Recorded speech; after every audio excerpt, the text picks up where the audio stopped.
À Vers-sur-Mer, la plage n'est jamais bondée. C'est tranquille, peut-être un peu trop pour certains. Et la raison se perçoit en un clin d'œil. Ces algues vertes en ont découragé plus d'un. Ça dérange énormément, il y a plein de mouches et tout. On ne peut pas se mettre sur la plage comme on veut. C'est pas possible.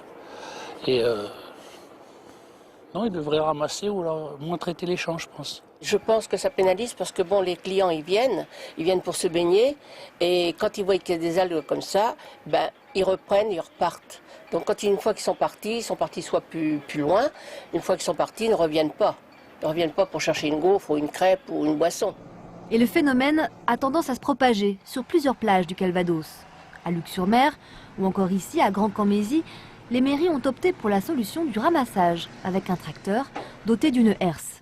Mais à Vers-sur-Mer, c'est quasi impossible à cause de ces épis rocheux. Et puis surtout, ce serait un luxe que cette commune de 1600 habitants ne peut pas s'offrir. C'est un coût. Quand on ne veut pas augmenter les impôts, il faut aussi en parler. C'est le coût de ramassage. Si on dit qu'un tracteur mis à disposition peut coûter, avec le chauffeur, le gasoil et tout, 200 € de l'heure, vous imaginez le coût que ça peut faire si on le passe tous les jours. D'autant que les algues vertes ont tendance à proliférer. Dans quelle mesure?